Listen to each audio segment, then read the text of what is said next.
have Andi Sullivan, Ouleye Sarr, and Gabby Carle. Jason, go ahead and kick us off. Jason Anderson, Pro Soccer Wire, USA Today. Ouleye, I wanted to start with you. I know you've spent last season almost entirely on the wing.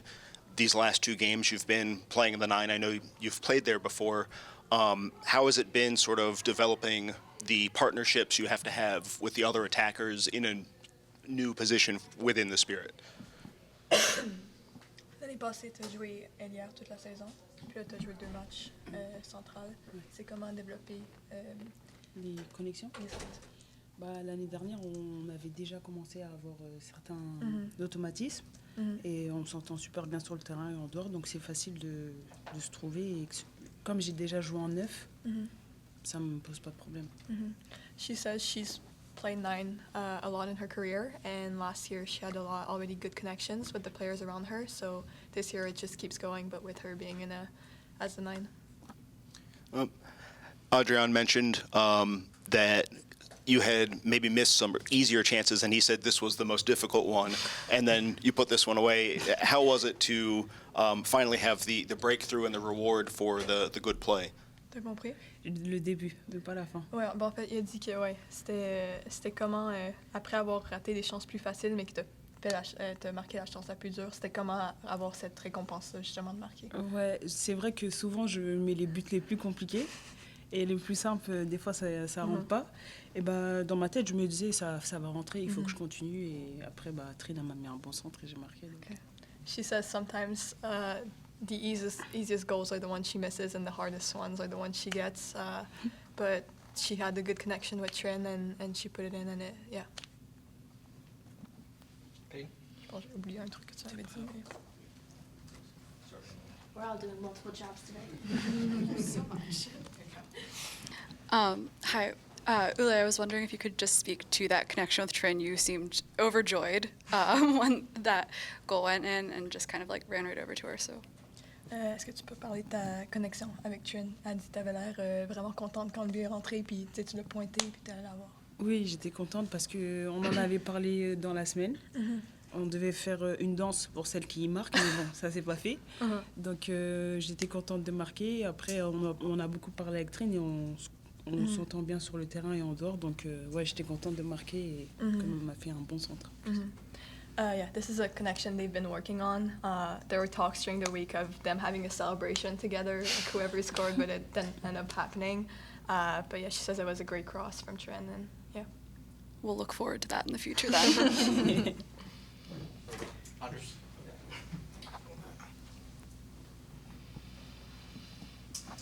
Thank you. Andre Carlisle from the District Press. Ouleye, wanted to ask about adjusting to the physicality of the NWSL. We saw there was some frustration. There was a lot of contact. So what's it been like to just adjust to that, especially at the 9 role where you have so many center backs just kind of being physical with you?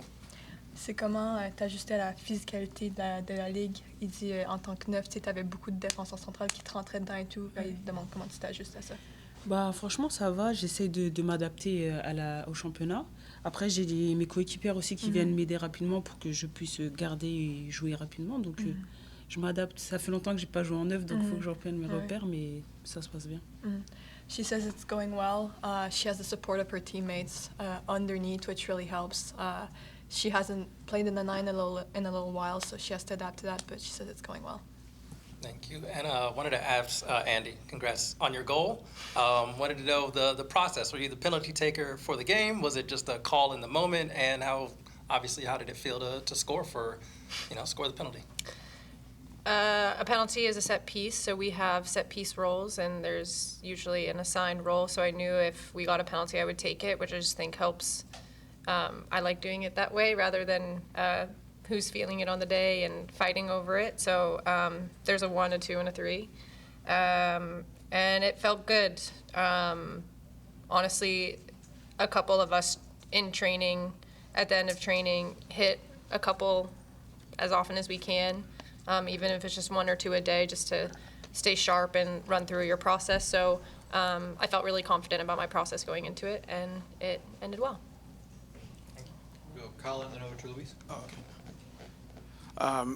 You've got international break coming up, and the Olympic Games is in Euro country. What's the most important thing for you going into that? What are you looking forward to most about playing Olympics at home, especially as you're going to be facing some of these ladies who are your teammates? En fait, il demande avec l'année olympique, puis le fait que les Jeux olympiques sont en France. En fait, il demande comment tu te prépares à ça. Oui, c'est dans un coin de ma tête. Après, le plus important, c'est d'être performante avec mon club. Donc, il faut que je fasse des bons matchs avec le club. Puis après, on verra ce qui se passera. Je me donnerai à 100%. Après, c'est pas moi qui décidera, mais oui, c'est dans un coin de ma tête. She says the most important for her right now is to focus on the spirit. Obviously, like the Olympic Games is something big and something she aspires to, but she's focusing on one day at a time and performing well with the spirit. And you scored that penalty kick, and I mean, you just talked about how you prep for it and so on, but it did look as if the goalkeeper read you right and went the right way. Do you have to hit it with so much power to make sure that even if they read it right, they can't get to it? Yes, that's the goal. Hi, the question for all three, you know, what is the key for winning the game today? I think a big focus for us this going into the game was to start fast, and I think we did that well, obviously, in the first half and scoring and getting a second, and then we had opportunities to seal it kind of in the second half. So unfortunately, we didn't do that, and we just had to survive and defend a lot, which sometimes you're going to have to do, but obviously that's not what we aspire to do. So we, defended and survived, but we made it harder on ourselves than we needed to. So we're really glad that we won, but we also recognize we're not super. We could be happier. So. Yeah, Adrian said after the game, we have to know how to suffer, and we did that, and it's good that we made it through. But we'd like to shift that in the future to just go again and again and be a little bit more relentless in front of goal and seal it in a different way. We go Thomas in the back over here. Gabby, you have a new dynamic with Trin on the right side this season. Just how would you describe the chemistry that the two of you have developed so far? Yeah, it's been great. I played with Trin last year on the left side a little bit, so that got us started. But I love playing with Trin, and I think we're just getting started on the right. And John, the number. Thank you for all three of you guys. We asked Adrian about the roughly 45 minutes of extra time that you guys were dealing with.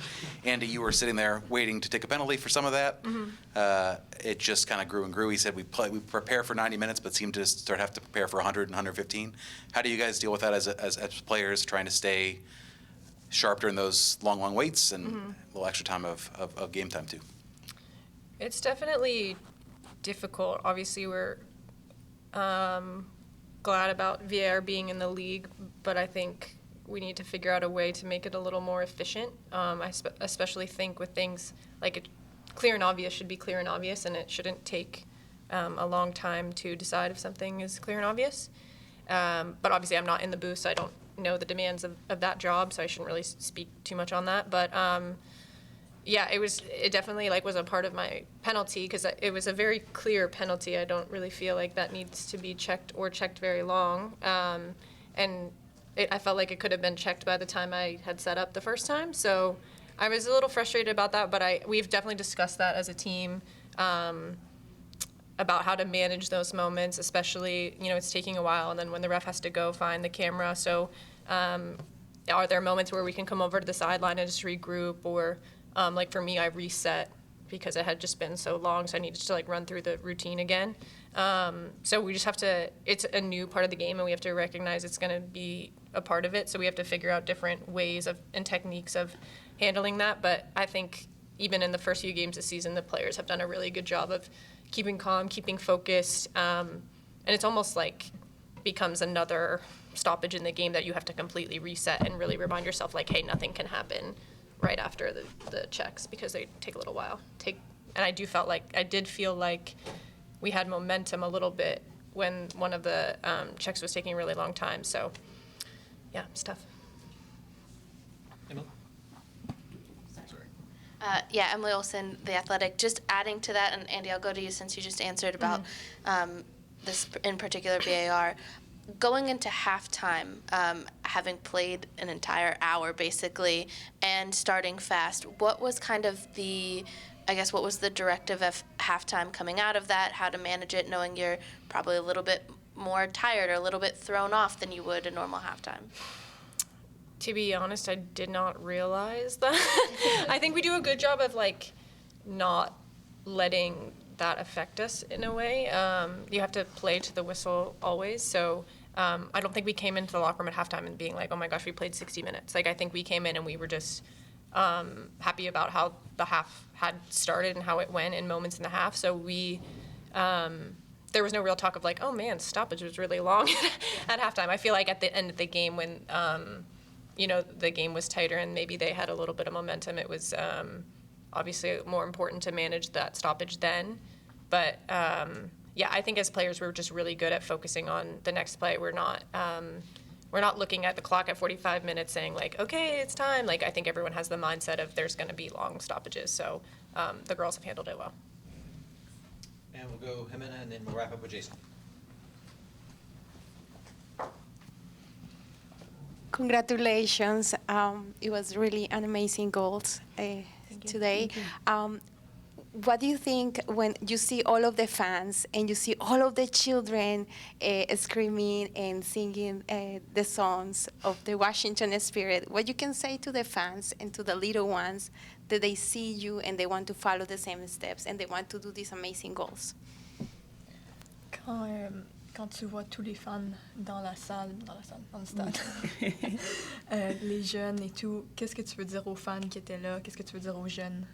Déjà, merci parce qu'ils nous aident beaucoup. Quand on est un peu plus fatigué ou quoi, c'est vrai qu'ils nous supportent beaucoup, donc ça nous aide à nous redynamiser. Donc je suis contente et après, à la fin du match, quand on leur signe les photographies, les photos, ils sont contents, donc ça fait plaisir. We want to thank them. When we're tired on the field and everything, this energy that comes from the fan, we can really feel it and it brings us back up. And then for us, after signing autographs, interacting with the people that were there to support us is really important, and we're glad we can do that for them. Merci beaucoup. Merci. And Jason, wrap us up.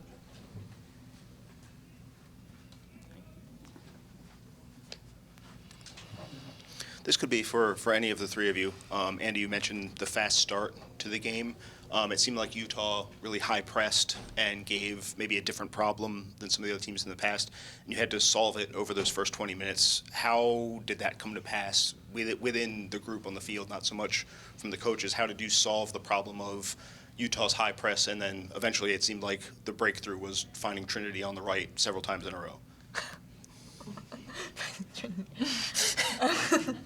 I think, the game starts and you see what they're giving us. They were high pressing, and then eventually you play and you find something that works. And for us, that was Trin on the right side. I think she was very dominant on that side, and we had so many opportunities coming from there. So when something works, and you keep doing it, I think our staff does a good job of presenting possible options of what they could do, and they're also very good about saying they could be doing something different. So I think they show us a lot of options of how they can press and a lot of solutions of what we can do, and then they leave it up to us to decide and see. Maybe they give us a suggestion here or there on the sideline, and but I think, again, our trainings have been so clear and our meetings have been so clear that I think we feel prepared no matter what they do. And we feel confident in ourselves that we have the ability to recognize what they're doing, see what they're doing, and we have the options to solve it.